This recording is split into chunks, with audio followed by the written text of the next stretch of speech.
ഹബീബായ നബി തങ്ങളുടെ കൂടെ 5 വർഷം ജീവിച്ച ഒരു സ്വഹാബി, 5 വർഷം മദീനക്കാരനായ സ്വഹാബി മഹാനായ സഅദ് ഇബ്നു മുആദ് റളിയല്ലാഹു അൻഹു. ഹസ്സാൻ ഇബ്നു സാബിത്ത് എന്നവർ അവരെ കുറിച്ചാണ് പാടിയത്. വമഹ്തസ്സ അർശുല്ലാഹി മിൻ അജലി ഹാലികിൻ സമിഅനാ ബിഹി ഇല്ലാ ലിസഅദിൻ അബി അംരി. 5 വർഷം ഹബീബിന്റെ കൂടെ ജീവിച്ചു. ആ 5 കൊല്ലത്തിനിടയ്ക്ക് ഹബീബിന്റെ കൂടെ ചെയ്യാൻ പറ്റിയ ത്യാഗങ്ങൾ മുഴുവൻ ചെയ്തു.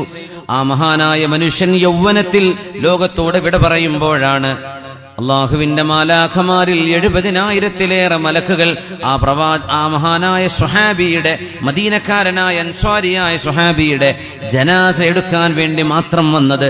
ജനാസ കൊണ്ടുപോകുമ്പോൾ മലക്കുകളുടെ ബാഹുല്യം കാരണം ഹബീബായ സ്വല്ലല്ലാഹു അലൈഹി വസല്ലം കാലിലെ തള്ളവിരലിലാണ് നടന്നത്. ചെരുപ്പൂരി കയ്യിൽ പിടിച്ചിരുന്നു.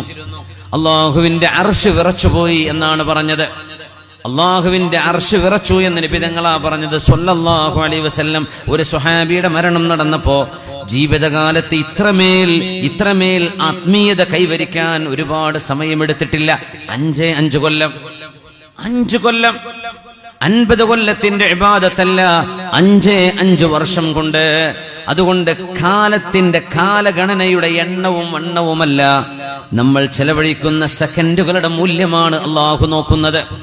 അതുകൊണ്ട് ജനങ്ങളുടെ നോട്ടത്തിൽ ജനങ്ങൾ വീക്ഷിക്കുന്ന ചില രീതിയുണ്ട്. അള്ളാഹുവിന്റെ രീതി മറ്റൊന്നാണ്.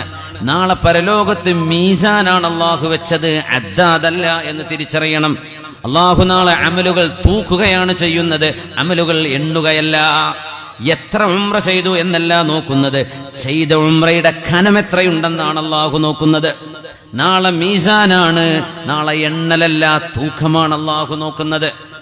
മഹാനായ റസൂലുള്ളാഹി സ്വല്ലല്ലാഹു അലൈഹി വസല്ലം തങ്ങൾ ഈ ആശയമാണ് ജനങ്ങളെ പഠിപ്പിച്ചത്.